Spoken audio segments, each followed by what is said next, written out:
නමෝ තස්ස භගවතු වරහතු සම්මා සම්බුද්දස්ස නමෝ තස්ස භගවතු වරහතු සම්මා සම්බුද්දස්ස නමෝ තස්ස භගවතු වරහතු සම්මා සම්බුද්දස්ස හැම දිනාටම තෙරුවන් සරණ ප්‍රාර්ථනා කරනවා. අදත් ඔබ හැම දිනෙකම ඔබේ ජීවිතයට ඊටාම වැදගත් ධර්ම කාරණා ටිකක් ශ්‍රවණය කරන්න එකතු වෙච්ච වෙලා. පිංගතුනි, අද අපි බලමු අපේ සිහිය දියුණු කර ගැනීමේ වටිනාකම පිළිබඳ. මේ සිහිය තියෙන වටිනාකම කොහොමද අපි සිහිය රැකගන්න? සිහි මුලා නොවෙන මට්ටමට අපේ සිහිය බලවත් කරගන්නේ කොහොමද? අන්නේ ගැන මේ ධර්මානුශාසනාවේදී ධර්ම කාරණා ටිකක් බුද්ධ දේශනා ඇසුරෙන් අපි සාකච්ඡා කරමු. දවසක් පිංගතුනි, උන්නාභ කියලා බ්‍රාහ්මණේ අපේ බුදුරජාණන් වහන්සේ මුණ ගැහෙන්න ඇවිල්ලා බුදුරජාණන් වහන්සේට වන්දනා කරලා මෙන්න මේ වගේ ප්‍රශ්න ටිකක් අහන. ස්වාමීනි, එකිනෙකට වෙන වෙනම ගෝචර විෂයන් නැති පංච ඉන්ද්‍රියන්ට පිළිසරණ මොකක්ද කියලා ඇහුවා. ඔන්න අහපු ප්‍රශ්නේ. උන්නාභ කියන බ්‍රාහ්මණය අහනවා, ස්වාමීනි, එකිනෙකට වෙන වෙනම ගෝචර විෂයන් නැති පංච ඉන්ද්‍රියන්ට පිළිසරණ මොකක්ද? එකිනෙකට වෙන වෙනම ගෝචර විෂයන් තියෙන. ඇහැට ගෝචර වෙන්නේ රූප, කනට ගෝචර වෙන්නේ ශබ්ද, නාසයට ගෝචර වෙන්නේ ගඳ සුවඳ, දිවට ගෝචර වෙන්නේ රස, කයට ගෝචර වෙන්නේ පහස. මේ පංච ඉන්ද්‍රියන් ඇස, කන, නාසය, දිව, ශරීරය වෙන වෙනම ගෝචර විෂයන් තියෙන. දැන් ඇහෙන් රූප විතරනේ, ඇහැට ශබ්ද ඇහෙන්නේ. නාසයෙන් රස දැනගන්න බෑ, ගඳ සුවඳ දැනෙනවා විතරයි. දිවට රස විතරයි, දිවට ශබ්ද ඇහෙන්නේ. ඒ නිසා මේ එකිනෙකට වෙන වෙනම ගෝචර විෂයන්ගේ පිළිසරණ මොකක්ද කියලා ඇහුවා. එකිනෙකට වෙන වෙනම ගෝචර විෂයන් ඇති පංච ඉන්ද්‍රියන්ටම පිළිසරණ මනසයි කියලා බුදුරජාණන් වහන්සේ දේශනා කරා.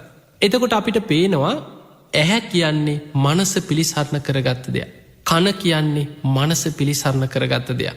නාසය කියන්නේ මනස පිළිසරණ කරගත්ත දෙයක්. දිව කියන්නේ මනස පිළිසරණ කරගත්ත දෙයක්. කය කියන්නේ මනස පිළිසරණ කරගත්ත දෙයක්. අන්න එහෙමනම් ඇස, කන, නාසය, දිව, ශරීරය කියන වෙන වෙනම ගෝචර විෂයන් ඇති මේ පංච ඉන්ද්‍රියන්ගේම පිළිසරණ මනස. දැන් පිංගතුනි, ඔබට පේනවා, ඔබට දැනෙනවා, ඔබ දන්නවා මෙන්න මේ හේතුව නිසා තමයි අපි ඇහෙන් දකින දේවල් සියල්ල මනස පිළිසරණ කරගන්න. ඒ නිසා අපිට අවුරුදු ගානකට පස්සේ හරි මම මේක දැකලා තියෙනවා, මම මේක දන්නවනේ, මම එදාව කොයි විදිහට නෙමෙයි කියලා අපිට අර දැකපු දේවල් සියල්ල ගැන මතකය මනසේ තියෙනවා. කනෙන් අහපු දේවල් සියල්ල මනස පිළිසරණ කරගන්න නිසා අපි අහපු දේවල් මනසි තැම්පත් වෙනවා. සමහර දේවල් අපිට කාලයත් එක්ක ටික ටික අමතක වෙන්න පුළුවන්. ඒකත් මනසි දුර්වලතාවයක්. හැබැයි හිත දියුණු කෙනෙකුට බොහෝ දේවල් ඇහෙන් දැකපු, කනෙන් අහපු, නාසයට දැනෙච්ච, දිවට දැනෙච්ච, කයට දැනෙච්ච මේ පංච ඉන්ද්‍රියන්ගෙන්ම ගත් අරමුණු සියල්ල මනසේ තැම්පත් වෙනවා. මනස ඒ අනුභව කරනවා. මනස පිළිසරණ කරගෙනයි මේ පංච ඉන්ද්‍රියම් පවතින්න කියලා බුදුරජාණන් වහන්සේ වදා. එතකොට මේ උන්නාභ බ්‍රාහ්මණය ආයිමත් අහනවා, ස්වාමීනි, එහෙමනම් මේ මනසට තියෙන පිළිසරණ මොකක්ද? දැන් ඔන්න පංච ඉන්ද්‍රියන් මනස පිළිසරණ කරගෙන නම් පවතින්නේ. ඒ උතුම් වූ ඒ තරම් වටින මනසට මොකක්ද තියෙන පිළිසරණ? බුදුරජාණන් වහන්සේ වදාළ බ්‍රාහ්මණය, මනසට තියෙන පිළිසරණ තමයි සිහිය, සතිය. අන්න බුදුරජාණන් වහන්සේ දේශනා කරා, එහෙමනම් අපේ ජීවිතේ මේ පංච ඉන්ද්‍රියම්ම පිළිසරණ කරගත්ත මනස නම් වූ වැදගත්ම මේ හිතට, මනසට තියෙන පිළිසරණ සිහිය, සතිය. දැන් බලන්න, අපේ සිහිය මුලා වුණොත් මනසේ තියෙන වටිනාකම ඉවරයි. අපි දැකපු දේවල්, අහපු දේවල්, කරපු දේවල් ගැන තියෙන මතකයේ සියල්ල රැඳිලා තියෙන්නේ සිහිය තියෙන තාක්කල් විතර. ඒ නිසා සිහි කල්පනාව දුර්වල වුණාට පස්සේ, සිහි කල්පනාව නැති වුණාට පස්සේ අපේ මනසේ වටිනාකමක්, මනුස්ස ජීවිතේම වටිනාකමක් නැති වෙනවා. ඒ නිසා බුදුරජාණන් වහන්සේ පෙන්නනවා මනසට තියෙන රැකවරණය වන සිහිය රැක ගැනීම පිණිසයි සිහිය දියුණු කරන්න භාවනා ක්‍රම රැසක් ධර්මයේ පෙන්නලා දීලා තියෙන්නේ. පිංගතුනි, මනසට තියෙන රැකවරණේ සිහිය, සතිය. මේ සතිය දියුණු කරන්න තමයි සතර සතිපට්ඨානය තියෙන්නේ. සති කියන්නේ සිහිය. සතර කියන්නේ කායානුපස්සන, වේදනානුපස්සන, චිත්තානුපස්සන, ධම්මානුපස්සනා කියන මේ සතර සතිපට්ඨානේ තියෙන්නේ මේ සිහිය දියුණු කරගන්න ක්‍රම. ඒ නිසා කෙනෙක් මේ සිහිය දියුණු කර ගැනීම පිණිස සතර සතිපට්ඨානය යෙදෙනවනම්, අන්නේ කෙනාගේ සිහිය දියුණු කරගන්න පුළුවන්. කෙනෙකුට මේ මනස දියුණු කරගන්න පුළුවන් තමන්ගේ ජීවිතයේ සිහිය දියුණු කර ගැනීම තුළ. සිහිය දියුණු කර ගැනීම පිණිස භාවනාකරම රැසක් බුදුරජාණන් වහන්සේ පෙන්නන සතර සතිපට්ඨානය තුළ. තැන් බලන්න ඔබ මේ සමාජයේ දිහා දකිනකොට ඔබට පේනවා සමහරයි ඉන්නවා තරුණ කාලෙ හොඳ සිහිනුවනින් කටයුතු කරන. හොඳට ඉගෙන ගන්න. වේගේ ඉහලට විභාග පාස් කරනවා සමාජ ඉහල තලවලට යනවා ව්‍යාපාරයක් පටන් ගත්තා හොඳ සිහිනුවනින් කටයුතු කරලා ඉහල තලයකට සමාජි වැජබෙන පුද්ගලයෝ ඉන්නවා. මැදි වයසට එනකොට ඔවුන් සමාජි වගකීම් දරාගන්න සමහට දරුමල්ලෝ ඒ අයව හොඳ තැනකට සමාජ අරගෙන යන සමාජි ගැටිලා මිනිස්සු අතර කටයුතු කරලා හොඳ සිහිනුවනින් බුද්ධියෙන් සමාජ ජීවත්වෙනවා. හැබැයි සිහිය දියුණු නොකිරීමේ ප්‍රතිඵලය තුළ කාලයක් යනකොට ඒ පුද්ගලයන්ටම වයසට යන්න කල්පනාව නැතිවෙන. වයසට යන්න මේ කියපුදේ ඔවුන්ටම අමතක වෙනවා. ඒ අයම කියනවා අනි හාමුදුරනි අපිට දැන් ඉස්සර වගේ මතකනෑ. අපිට දැන් පොතක් කියව්වත් බණක් ඇහුවත් අමතක වෙනවා. හරියට අමතකවීම දැන් වැඩි. ඒකට හේතුව තමයි මනසට තියෙන රැකවරණය වන සිහිය දියුණු කිරීමේ ප්‍රතිපදාවක අපි යෙදිලනෑ.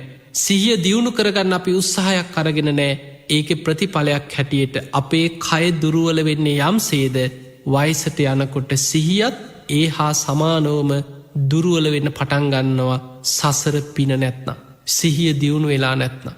පිංහතුනී අන්නේ නිසා සිහිය දියුණු කිරීම පිණිසාපි උත්සාහයක් ගන්නට ඕන. දැම් බලන්න බුදුරජාණන් වහන්සේගේ ධර්මය තුළ ඔබ දන්නවා මේ 84,000ක ධර්මස්කන්දයම කටපාඩමෙන් දරාගෙනාවේ එදා මහරහත්තන් වහන්සේලා. මේ 84,000ක් ධර්මස්කන්දයම කටපාඩමෙන් දරාගෙනාවේ උන්වහන්සේලා මේ පොත්තොල ලියාගෙන මේවා සටහන් කරගෙන මහා පොත් ගොඩක් උත්සගෙනාව නෙමේ. බුදුරජාණන් වහන්සේ භික්ෂූන් වහන්සේලාට උගන්වන්නේ මහණෙනි සුතා හොඳට අහන්න පුරුදුවෙන්. හොඳට බණහන්. දතා ඇසූ ධර්මය ධාරණය කරගන්න. වචසා පරිචිතා. ඒ ධර්මය වචනයෙන් පුරුදු කරන්න. මනසානුපෙක්කිතා. නිතර නුවනින් විමසන් දිට්ඨියා සුප්පටි විද්දා. ඒ තමන්ගේ අවබෝධයක් බවට පත් කරගන්න. අන්නේ ක්‍රමවේදී තුළයි බුදුරජාණන් වහන්සේ මේ ධර්මය භික්‍ෂූන් වහන්සේලට දේශනා කරේ. ඒ නිසා සුතා හැම දෙයක්ම ධර්මය ගැන අපි හොඳින් අහල දතා කියන්නේ ධාරණය කරගන්න. අන්න අපි මතකේ තැම්පත් කර. ඒ ධාරණය වෙන්නේ අපේ තියෙන මේ මානුසික දියුණුව හිතේ තියෙන ශක්තිය අපේ හිතේ තියෙන පිරිසිදු භාවය මත. ඊළඟට වචසා පරිචිතා නිතර මේ අමතක නොවෙන්න වචනයෙන් පුරුදු කරනු. ධර්මය පෙන්නනවා අසජ්ජාය මලාමත්තා. නිතර සජ්්‍යායනා නොකරනකොට. නිතර පරිශීලනය නොකරනකොට නිතර ඒ තුළ නොය දෙනකොට එන්න එන්න හරියට මල බැඳෙනවා වගේ අමතක වෙලා යන. ඒ නිසා අමතක නොවීම පිණිස නිතර සජ්්‍යායනාවේ දෙනවා. ඒ සජ්්‍යාවනාය යෙදෙන්නේ දෙන්න හොඳ ධාරණ ශක්තියක් හොඳ මතක ශක්තියක් තමන්ගේ ජීවිතය තුළ ඇති කරගන්න ඒ කෙනාට පුළුවන්කම ලැබෙන. ඊළඟට මේ විදියට අහලා ධාරණය කරගත්ත මතකතියාගත්ත වචනයෙන් පුරුදු කරගත්ත මේ කරුණු ගැන මනසානුපෙක්කිතා නිතර නුවනින් විමසනවා. යෝනිසෝ මනසිකාරයේදිලා ඒ ඔස්සේ ධර්මාවබෝධයට හිතක් දියුණු කරගන්න. ඔන්න ඔය ක්‍රමේ තමයි බුදුරජාණන් වහන්සේ නිවන කරායන වැඩ පිළිවෙලක් හැටියට භික්‍ෂූන් වහන්සේලාට දේශනා කරන්නට ඒතුන්. එනිසා පින්වතුනේ අපේ සිහිය දියුණු කර ගැනීම පිණිස අපි උත්සාහ ගන්නට ඕනේ. අපේ සිහිය දියුණු කර ගැනීම පිණිස අපි ප්‍රතිපදාවක යෙදෙන්න්නට ඕන. එහෙම නැත්නං බොහෝ වෙලාවට ඔබ බලන්න ඔබේ ආච්චිල සියලට අත්වෙච් චීරනම. සමහරලාවට හොඳට පින්කංකරපු අය වෙන්න පුළුව. හැබැයි හිත දියුණු කරගෙන නැතිවෙනකොට වයසට යන්න කල්පනාවනෑ. මේ බණැහුවට මතක හිටින්නේ. සමහරයගේ සිහිය දුරුවල වෙලා සත්තු වගේ වෙනවා. මේ සිහිය දුරුවල වනාට පස්සේ මනුස්ස ජීවිතය වටිනාකම ඉවර. හැබැයි මේ සිහිය දුරුවල වෙන්න වයස් බේදෙකුත් නෑ සමහර වෙලාවට. පින මතයි මේක පිහිටලා තියෙන්නේ කියලා අපිට තේරෙන්නේ අන්නේ තුළ. සමහරයි තරුණ කාලි පිස්සු හැදෙන සිහි කල්පනාව නැතිවෙන. සමහරයි ඉන්නවා මැදි වයසට එනකොට ජීවිතයේ හොඳම කාලෙ හොඳට වැඩ කරන්න පුළුවන් කාලෙ සිහි කල්පනාව නැතු පිස්සු හැදෙනයින්න. සමහරයි ඉන්නවා ජීවිතයේ වයසට යන්න සිහි කල්පනාව නැතු පිස්සු හැදිච්චයින්න. එතකොට මේක කොයි තරන් දුරට පවතිනවද කියන්නේ සමහරු ඇගේ ඇඳුමක් නෑ සත්තු වගේ. සමහරයට වයසට යනකොට කණබොන දේවල් අමතකයි. නොකන දේවල් ඉතා පිළිකුල් සහගත දේව. ඔබ අහල ඇති සමහරු සීකල්පනාව නැතිවෙලා අසූචි පවා ආහාර කරගන්න අය ගැන බහල ඇත්. එතකොට අපිට පේනවා මේ මනුස්ස ජීවිතයක් තුළ වටිනාමදේ සිහිය දියුණු නොකිරීම තුළ මොනතරන්නම් අවාසනාවන් තීරණමකට පත්වෙනවා. අන්නේ නිසා පින්වතුනි සිහිය දියුණු කර ගැනීම පිණිස සිහිය බලවත් කර ගැනීම පිණිස ඔබ යම් ප්‍රතිපදාවකේදෙන්. බුදුරජාණන් වහන්සේ මේ සතර සතිපට්ඨානි ගැන පෙන්නනවා ඒකායන වයම් භික්කවේ මක්කු. මහනෙන එකම මාර්ගයක් තියෙන. සත්තානං විසුද්ධිය මේ කෙලෙස් වලින් අපිරිසිදු වෙලා ඉන්න සත්වයන්ගේ හිත පිරිසිදු කර ගැනීම පිණිස. සෝක පරිද්ධවාන සමතික්කමයි සෝක වැලපීම් වලින් නිදහස්වීම පිණිස. දුක්ක දෝමනස්සානං අත්තංගමයි කායික මානසික දුක්දොන්නස්වලින් නිදහස්වීම පිණිස. නිබ්බානස්ස සච්චි කිරියාය නිවන සාක්ෂාත් කර ගැනීම පිණිස එකම මාර්ගයක් තියෙන. අන්න එතකොට අපිට පේනවා ඒ මාර්ගයේ ඒ කාර්ය තමයි දුකෙන් නිදහස්වීම කායික මානසික දුක්දොන්නස්වලින් නිදහස්වීම ඒ මානසික පීඩාවල් වලින් නිදහස්වීම නිවන සාක්ෂාත් කර ගැනීම තමන්ගේ හිත දියුණු කර ගැනීම මේ සියල්ලටම උපකාර වෙන එකම මාර්ගයේ තමයි යදිදං චත්තාරෝ සතිපට්ඨාන මේ උතුම් සතර සතිපට්ඨාන. අන්න ඒ තුළ තමයි අපිට සිහිය රැකගන්න තියෙන්. සිහිමුලා නොවෙන මට්ටමට සිහි ආරක්ෂා කරගන්න තියෙන්නේ සිහිය දියුණු කළොත් විතරයි. පිංහතුනේ ඔය සංයුත්ත නිකාය තියෙනවා නීවරණ සංයුක්තය කියලා පංච නීවරණ ගැන වදාළ දේශනා රැසක්.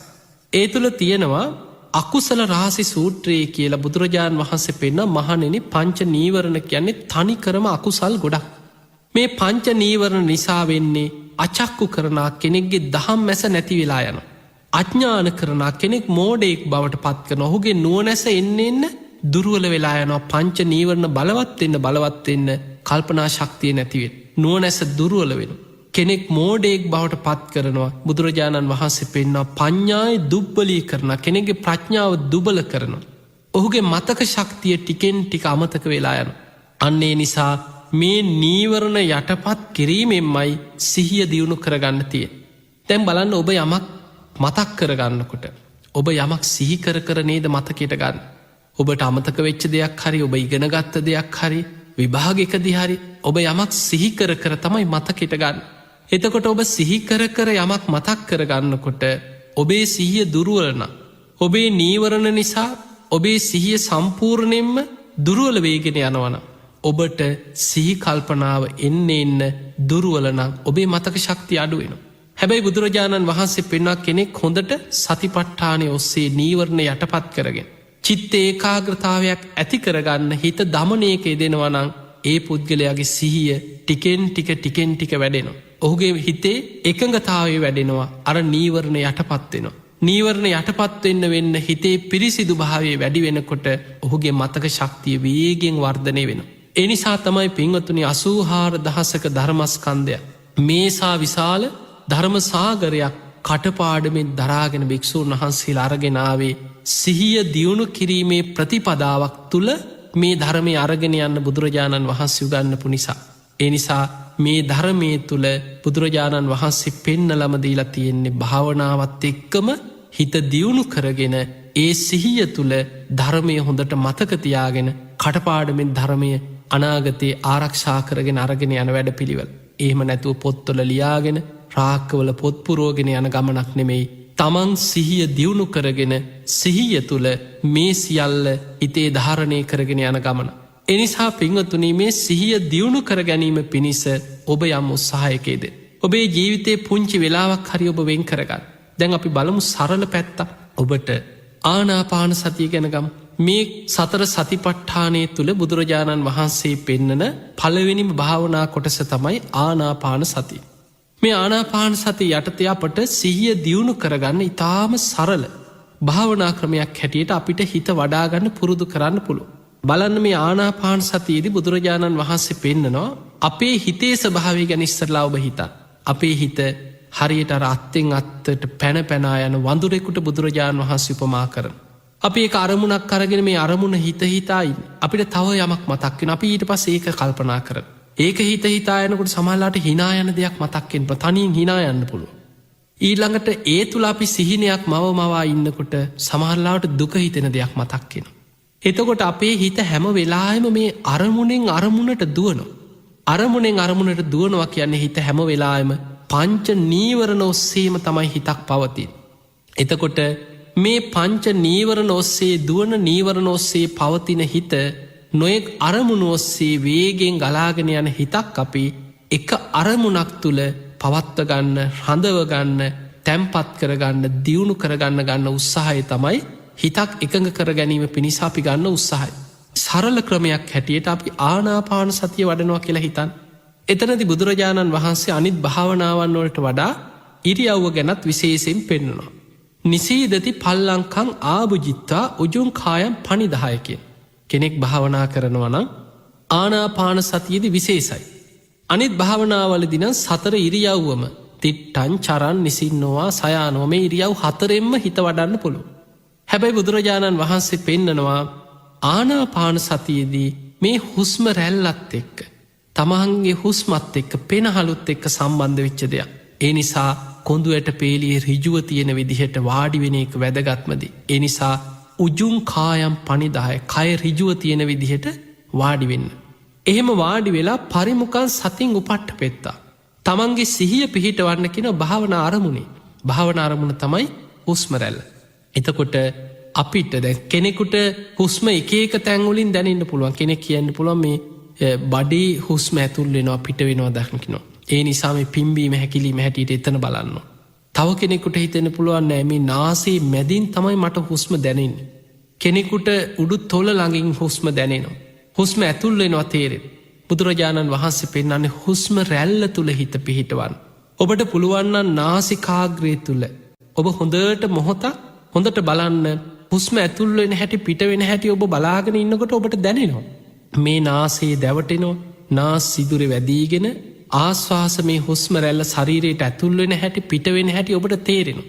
අන්නේ තේරෙන තැන හිත පිහිටවත්. හිත පිහිටවාගෙන පළවෙනිම ක්‍රමේ තමයි බුදුරජාණන් වහන්සේ පෙන්නන්නේ සෝ සතෝ අස්ස සති සෝ සතෝ පස්ස සති. සිහියෙන් හුස්ම ගන්න සිහියෙන් හුස්ම හෙලන්න පුරුදු වෙන්න. අන්න ඒක තමයි භාවනාවේ පළවෙනිම පියවර. දැන් අපි උපන්දා ඉඳන් හුස්ම ගත්තනේ. මැරෙන්න වැටෙනකන් අන්තිම හුස්ම පොද අවසන් වෙනකම්ම හුස්ම ඇතුල් වෙනවා පිට වෙනවා. හැබැයි අපි කවදාවත් සිහිය පිහිටවාගෙන ඒ තුල හොඳ අවධානයෙන් හුස්ම ගන්නව නෙමෙයි. නමුත් අපි දැන් පුරුදු කරන්නේ නොයෙක් අරමුණු ඔස්සේ දුවන හිත අපේ ශරීරයේ මේ හුස්ම රැල්ලේම හිත පිහිටවාගෙන ඒ තුල තැම්පත් කරන්න ගන්න උත්සාහය. අන්න ඒ නිසා හුස්ම දිහා හොඳ සිහියෙන් බලාගෙන පුරුදු කරන. ඒක පුහුණු වෙනවා. හැබැයි ඔබ ආනාපාන සතිය වඩන්න ගත්තාම ඔබට තේරෙයි මේක හිතන තරම් ලේසි දෙයක් නෙමෙයි. මේ හිත කොයි තරම් අකීකරුද මේ හිත කොයි තරම් දමනය කරගන්න අපහසුද අරමුණු ඔස්සේ මොන තරන්න කුලප්පු වෙච්ච සතෙක් වගේ දුවනවද කියලා හිත ගැන ඔබටම තේරුම් ගන්න ලැබෙනවා ඔබ භාවනා කරන්න පටන් ගත්ත වෙලේ ඉඳන්. ඔබ හුස්ම දිහා හිත පිහිටවන්න හැදුවට සැනින් හිත දුවනවා. නොයෙක් අරමුණු ඔස්සේ සමහරලාට ඔබ අකමැති ඔබ එපා කරපු ඔබට ජීවිතේ වැඩක්ම නැති මහා පෞකාර දේවල් හිතට ගලාගෙන එන්න පුළුවන්. එතකොට ඔබටම හිතෙන්න පුළුවන් මම මේ භාවනා කරන්න වාඩි වුණේ ඇයි මට මෙහෙම වෙන්නේ? මොනවද මේ මං හිතන්නේ? ඇයි මේ වගේ දේවල් මට එන්නේ? අන්න ඒක තමයි හිතේ ස්වභාවය. නීවරණයන්ගේ ස්වභාවය. ඔබට ඕනේ අරමුණු ඔස්සේ ඔබ හිතනව නෙමෙයි. ඔබේ හිතට ගලාගෙන එන පෞකාර අකුසල සිතුවිලි ඔස්සේ ඔබ සමහර වෙලාවට රූකඩයක් වගේ දුවන කෙනෙක්. අන්නේ නිසා ඔබ උත්සාහ කරන්නේ ඔබේ හිත ඔබේ දමනයකට ඔබේ පාලනයකට ගන්නයි මේ භාවනාවකින් අපි උත්සාහ කරන්න. ඒ නිසා පින්වතුනි ඔබට පළවෙනිම පියවර හැටියට ඔබ පුරුදු කරන්නේ ආනාපාන සතිය වඩනකොට සෝ සතෝ අස්ස සති සෝ සතෝ පස්ස සති. හොඳ සිහියෙන් ඉරියව්ව තේරුම් අරගෙන හුස්ම රැල්ල දිහාම සිහියෙන් බලාගෙන ආශ්වාස ප්‍රශ්වාස තේරුම් ගැනීම විතරයි. වෙන කිසිම හුස්ම රැල්ලේ වෙනස්කමක්වත් දීර්ඝාශ්වාස කෙටි ආශ්වාස මේ හුස්ම රැල්ලේ මුලැමැදාග බලනේවත් ඒවා එකක්වත් මුලදී අවශ්‍ය නැහැ. මුලදී ඔබ පුරුදු කරන්න ඕනේ හුස්ම රැල්ලේ සිහිය පිහිටවන්න ගන්න උත්සාහය විතරයි. සමහරවිට විනාඩියක් දෙකක් හිත හුස්ම දිහා බලාගෙන ඉන්නකොට ඔබ දන්නේම නැහැ හිත වෙන අරමුණකට දුවලා. ආයමත් අරගෙන එනවා මම මේ භාවනා කරන කෙනෙක් මම මේවා හිතන්නේ නැහැ කියලා ආයමත් ගෙනල්ලා හුස්ම රැල්ල හිත පිහිටවන. ඔය වගේ උත්සාහ කරගෙන කාලයක් යනකොට අන්න ඔබට ඔබ තුලින්ම දක්ෂතාවයක් ඇති වෙනවා. මුලින් භාවනාව පටන් ගන්නකොට තිබුණට වඩා කාලයක් භාවනා කරනකොට දැන් ඔබට හුස්ම රැල්ල තුලම හිත පිහිටවාගෙන බොහෝ වෙලාවක් ඔබේ හිත දමනය කරගෙන පවත්ව ගන්න පුළුවන්. ඒ විදිහට පින්වතුනි කාලයක් භාවනා කරනකොට කෙනෙකුට මාසයක් වෙන්න පුළුවන්, කෙනෙකුට මාස කීපයක් වෙන්න පුළුවන්, කෙනෙකුට අවුරුද්දක් වෙන්නත් පුළුවන්. එහෙම භාවනා කරගෙන ඔබ කාලයක් යනකොට දැන් ඔබේ හිත ඔබට යම් මට්ටමකට දමනය වෙලා, ඔබේ හිත යම් මට්ටමකට ඔබට පාලනය වෙලා, ඔබට විනාඩි 15ක් 20ක් සමහරලාට පැය භාගයක් හිත වෙන කිසිම අරමුණකට යන්න ඉඩ නොදී හුස්ම රැල්ලේම පවත්වන්න තරම් පුළුවන් සිහියක් ඔබ තුල වැඩිලා. අන්නේ මට්ටමට සිහිය දියුණු වෙනකොට අන්න දෙවනි පියවර බුදුරජාණන් වහන්සේ පෙන්වන ආනාපාන සතියේ දීගං වාස සන්තෝ දීගං අස්ස සාමිති පජානාති. දීගං වා පස්ස සන්තෝ දීගං පස්ස සාමිති පජානාති. අර හුස්ම රැල්ලේම දීර්ඝ ආශ්වාස ගැන හොඳට දැන් දැනෙන්න පටන් ගන්න. රස්සං වාස සන්තෝ රස්සං අස්ස සාමිති පජානාති. රස්සං වා පස්ස සන්තෝ රස්සං පස්ස සාමිති පජානාති. දැන් ඔබට වෙනස්කම් තේරෙනවා. සිහිය පිහිටියට පස්සේ තමයි හුස්ම රැල්ලේ වෙනස්කම් Tamanට හොඳට වෙනදට වඩා ප්‍රකට වැටහෙන්නේ. අන්න සිහිය දියුණු වීමේ ප්‍රතිඵලයක් වශයෙන් හුස්ම රැල්ල තුල තියෙන වෙනස්කම් හොඳට නුවණින් වැටහෙන්න පටන් ගන්නවා. මේ හුස්ම දීර්ඝ වශයෙන් ඇතිවෙච්ච ආශ්වාසය, මේ හුස්ම කෙටියෙන් ඇතිවෙච්ච ආශ්වාසය, කෙටියෙන් ඇතිවෙච්ච ප්‍රශ්වාසය. ඒ විනාශකම් පජානාති කියන්නේ නුවණින් දැනගන්න. නුවණින් දැනගනිමින් අපි හුස්ම රැල්ලේම සිහිය පිහිටවාගෙන භාවනා කරගෙන යනවා. දැන් බලන්න මේක නොදන්න කෙනෙක් සමහරලාට භාවනාවට ඉඳගත්ත වෙලේම ඔන්න මං දීර්ඝ හුස්මක් ගන්නවා කියලා එකපාරට ලොකු හුස්මක් උඩට අදින්න පුළුවන්. ඔන්න මං දැන් කෙටියෙන් හුස්ම ගන්නවා කියලා කෙටියෙන් හුස්ම ගන්න පුළුවන්. අපි කිසිම වෙලාවක මේ භාවනාවක් කරනකොට කයට වීරිය අරගෙන හුස්ම වීරියෙන් පාලනය කරන්න යන්නේ. දැන් ඔබ නිකන් පුංචි දෙයක් හිතන්න. ඔබ සමහරලාවට ඉඳගෙන උවමනාවෙන් වීරියෙන් හුස්ම ගත්තොත් විනාඩි 15ක් 20ක් යනකොට එක්ක පපුවට වෙහෙසක්, පපුව හිර වෙනවා වගේ. හුස්ම ගන්න අමාරුයි. අන්න එහෙම වෙන්නේ අපි වීරියෙන් හුස්ම ගන්න ගියොත්. ඒ නිසා අපි කිසිම විදිහකට හුස්ම තුල වීරියක් පවත්වන්නේ. ස්වභාවිකව හුස්ම ඇතුල් වෙන්නේ යම්සේද, ස්වභාවිකව වෙනදා වගේම හුස්ම පිට වෙලා යන්නේ යම්සේද, ඒ තුල හොඳ සිහිනුවණින් හුස්ම තුලම හිත පිහිටවාගෙන බලාගෙන ඒ තුල වෙනස්කම් නුවණින් දැකීම පමණයි මේ තුල අපි පුරුදු කරන්නේ. දැන් ඔන්න ඔබට කාලයක් යනකොට හුස්ම රැල්ලේ හිත පිහිටලා වෙනස්කනුත් හොඳට දැනෙනවා වෙන්න පුළුවන්. දැන් දීර්ඝ ආශ්වාස කෙටි ආශ්වාස හොඳට තේරෙනවා. අන්න එතකොට බුදුරජාණන් වහන්සේ පෙන්නනවා සම්පූර්ණයෙන්ම හුස්ම රැල්ලක් දැන් ඔබට තේරුම් ගන්න පුළුවන්. ඒ තුල පස්සම් භයං කාය සංකාරං අස්ස සිස්සාමිති සික්කති. ඊළඟට මේ ආශ්වාස ප්‍රාශ්වාස නම් වූ කාය සංකාර සංසිඳෙන්නත් පටන් ගන්න. ඒ තුලත් හොඳට තේරුම් ගන්නවා මේ කයත් එක්ක බැඳිච්ච ආශ්වාස ප්‍රශ්වාස රැල්ල සමහරලාවට භාවනා කරගෙන යනකොට හුස්ම ටික සියුම් වේගෙන යනවා. සමහර කෙනෙකුට එකපාරට නොදැනී යනවා. ආයෙ ටික වෙලාවකින් දැනෙන්න පටන් ගන්න. ඔය විදිහට ඇතිවන මේ කාය සංකාරවල වෙනස් වීම සංසිඳීම් පවා තේරුම් ගන්න. තේරුම් අරගෙන භාවනා කරන. අන්න එහෙම කාලයක් යනකොට ඔබට නීවරණ යටපත් වෙලා හුස්ම රැල්ලෙම හිත පිහිටලා හිත වැඩෙන්න පටන් ගන්න. දැන් මේ භාවනාව ඔබට අමාරුයි වගේ තේරුණාට ඔන්න ඔය ටික පමණක් ඔබට ප්‍රමාණවත් ඔබේ හිත යම් මට්ටමකට දියුණු කරගන්න. ඒ නිසා පින්වතුනි ඔබ ප්‍රායෝගිකව ඔවැනි ක්‍රමයක් පුරුදු කරගත්තොත් ඔබටම තේරෙයි ඔබේ මතකයේ සිහිය වැඩෙනවා. සිහිය දියුණු වෙනවා කියන්නේ අපි යමක් සිහි කරලා මතකයට ගන්න. වේගෙන් අපේ සිහිය වැඩෙනවා. ඔබ යමක් ඇහුවනම් ඔබට ඒ සැනින් මතක හිටිනවා.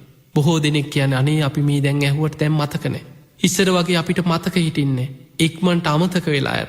මේ අමතක වීමට මතකයේ නැති වෙලා යන්න හේතුව තමයි අපි අපේ ජීවිතයේ තුල සිහිය දියුණු කර ගැනීමේ ප්‍රතිපදාවකට එන්නේ නැහැ. සිහිය දුර්වල වෙලා යනවා.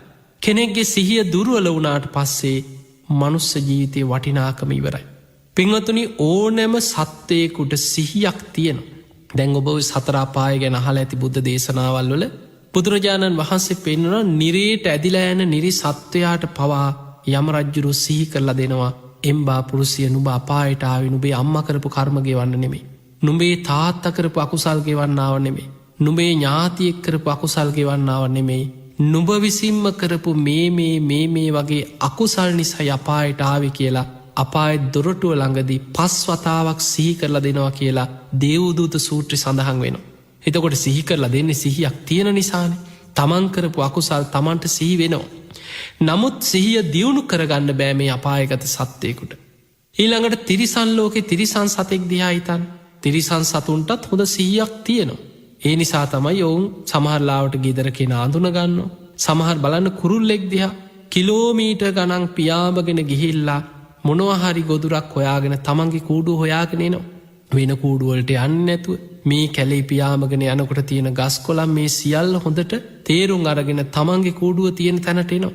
එතකොට මේ වගේ මේ සතුන්ට ඒ සිහියක් තියෙනවා. හැබැයි ඒ සිහිය තිබුණට සිහිය දියුණු කර ගැනීමේ ක්‍රමවේදයක් ඔවුන්ට නෑ. සිහිය දියුණු කරගන්න බෑ. ඊළඟට අමනුස්ස ලෝකෙත් ඔය වගේ. බුදුරජාණන් වහන්සේ තිරෝකුඩ සූත්‍රයේ පෙන්නනවා සමහර මිය පරලොව ගිහිල්ලා ප්‍රේත ලෝකයේ උපදින ඥාති තමන්ගේ පැරණි ගෙවල් දොරවල් හොයාගෙන එනවා. තිරෝකුඩ සූත්‍රයේ පෙන්නනවා ඔවුන් මරණයට පත්වෙනා ප්‍රේත ලෝකෙ ඉපදුනාට පස්සේ මේ මගේගේ මේ මගේ ඉඩම මගේදේ මේ මගේ දරු එවැනි හැඟීමෙන් අර ගෙවල් දොරවල් හොයාගෙන එනවා. ඒ ආවට සමහරලාවට ඔවුන්ට ඒ භූමි ඇසුරු කරගෙන පෙරවිදිහට ජීවත් වෙන්න බෑ. ඒ නිසාගෙට හැරෙන තැනක එක්ක 3 මං හන්දියක 4 මං හන්දියක කොහේ හෝ නතර වෙලා ඒ පරණ තමන්ගේ දේවල් දිහා බලාගෙන හූල්ලනවා. පසුතැවෙන.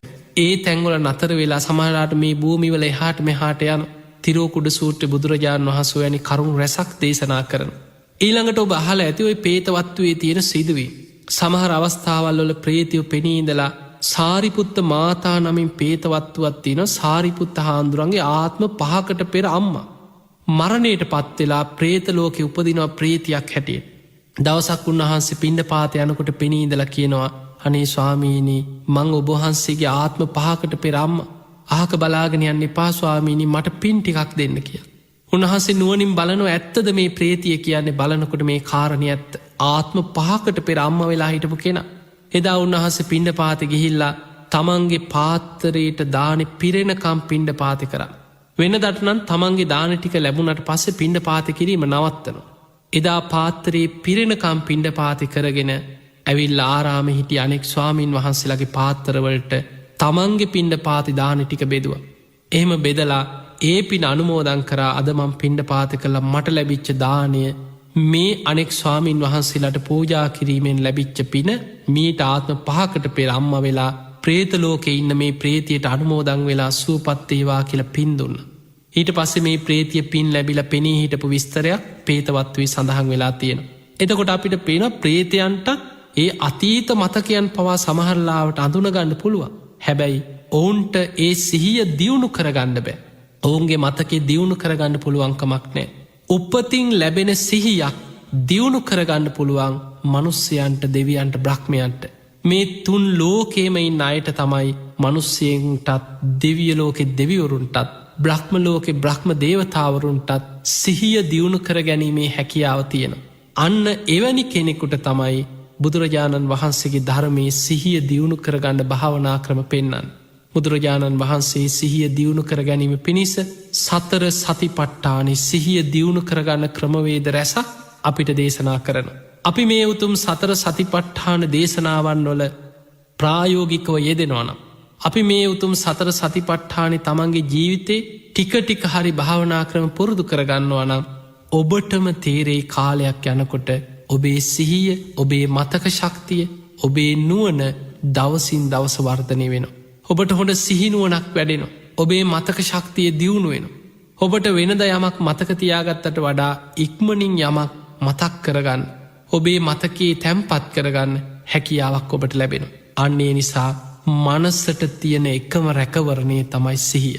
ඔබට මතක ඇති උන්නාභ කියන බ්‍රාහ්මණයා බුදුරජාණන් වහන්සේකින් ඇහුවේ ස්වාමීනී භාග්‍යතුන් වහන්සේ එකිනෙකට වෙන වෙනම ගෝචර විෂයන් නැති පංච ඉන්ද්‍රියන්ට පිළිසරණ මොකක්ද?